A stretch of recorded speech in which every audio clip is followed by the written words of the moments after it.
میرے محبوب علیہ الصلوۃ والسلام کو اللہ تبارک و تعالیٰ نے ہر چیز کا اختیار دیا۔ دیکھیں اگر کوئی روزہ جان بوجھ کے چھوڑتا ہے تو اللہ تبارک و تعالیٰ نے قرآن مجید میں اس کا کفارہ بیان فرمایا۔ 3 صورتیں ہیں اس کی۔ پہلے نمبر پہ وہ ایک غلام آزاد کرے۔ اگر کوئی جان بوجھ کے روزہ توڑتا ہے فرضی روزہ تو اس کا حکم یہ ہے کہ وہ ایک غلام آزاد کرے۔ اگر وہ یہ نہیں کر سکتا تو 2 مہینے کے لگاتار روزے رکھے۔ اگر وہ یہ بھی نہیں کر سکتا تو 60 مسکینوں کو کھانا کھلائے۔ یہ 3 حال ہیں، اس کے علاوہ کوئی اور حال موجود نہیں ہے شریعت میں۔ حضرت ابو ہریرہ رضی اللہ تعالیٰ عنہ کہتے ہیں ہم بیٹھے تھے مسجد نبوی میں حضور کی خدمت میں، ایک شخص حاضر ہوا، صحابی رسول تھے، تو عرض کی یا رسول اللہ صلی اللہ علیہ وسلم میں روزے کی حالت میں اپنی بیوی سے صحبت کر بیٹھا ہوں، میرا روزہ ٹوٹ گیا ہے، یا رسول اللہ صلی اللہ علیہ وسلم حکم ارشاد فرمائیے اب کیا کروں؟ نبی علیہ الصلوۃ والسلام نے فرمایا اللہ کا حکم ہے کہ غلام آزاد کرو۔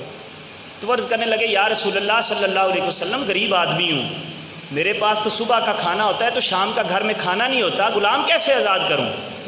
نبی علیہ الصلوۃ والسلام نے فرمایا اگر یہ نہیں کر سکتے تو 2 مہینے لگاتار روزے رکھو۔ وہ عرض کرنے لگے یا رسول اللہ صلی اللہ علیہ وسلم طبیعت میں نکاہت ہے، کمزوری ہے، ایک روزہ میں نبھا نہیں سکا، 2 مہینے لگاتار روزے کیسے رکھوں گا، مجھ میں طاقت نہیں۔ میرے نبی کریم علیہ الصلوۃ والسلام نے ارشاد فرمایا اگر یہ بھی نہیں کر سکتے تو پھر 60 مسکینوں کو کھانا کھلاؤ۔ عرض کرنے لگے یا رسول اللہ صلی اللہ علیہ وسلم 60 مسکینوں کو کھانا کیسے کھلاؤں؟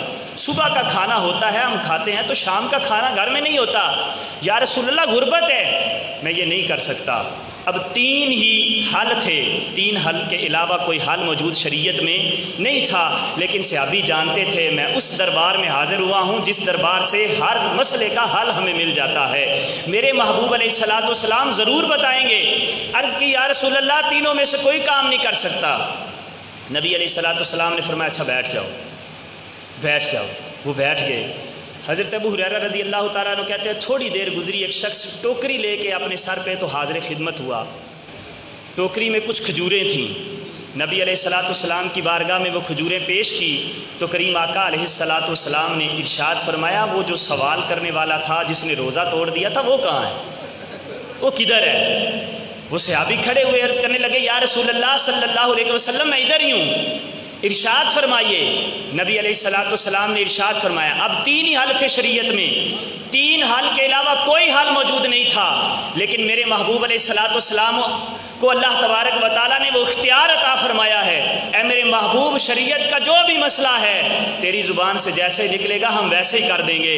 محبوب علیہ الصلوۃ والسلام نے فرمایا یہ کھجوروں کا ٹوکڑا اٹھاؤ، مدینے کے جتنے غریب ہیں سارے غریبوں میں بانٹ دو، تیرے روزے کا کفارہ ادا ہو جائے گا، جاؤ غریبوں میں بانٹو۔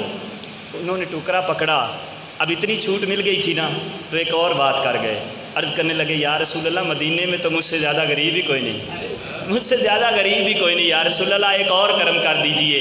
میرے کریم آقا علیہ الصلوۃ والسلام کے صحابہ فرماتے ہیں حضور اتنا مسکرائے کہ حضور کی داڑھ مبارک ہمیں نظر آنے لگی، اتنا مسکرائے، حضور اتنا مسکراتے نہیں تھے، حضور کی مسکراہٹ اتنی ہوتی تھی کہ آواز نہیں آتی تھی، تبسم تھا۔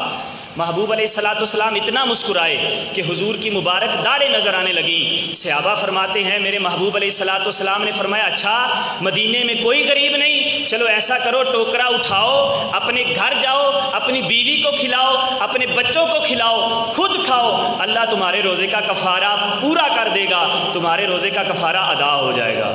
یہ اختیار میرے محبوب کو عطا کیے ہیں۔ اپنے عقیدے کو ڈاواں ڈول نہ ہونے دیں، کبھی بھی متذبذب نہ ہو، کسی کی بات سن کے کمزور عقیدہ نہ کریں، اپنا مضبوط عقیدہ رکھیں۔ اور یہ پکی بات ہے اللہ تبارک و تعالیٰ نے جو اختیار اپنے محبوب کو عطا کیے ہیں وہ کسی کو عطا نہیں فرمائے، جو شانیں اپنے محبوب کو عطا کی ہیں کسی اور کو وہ شانیں عطا نہیں فرمائے۔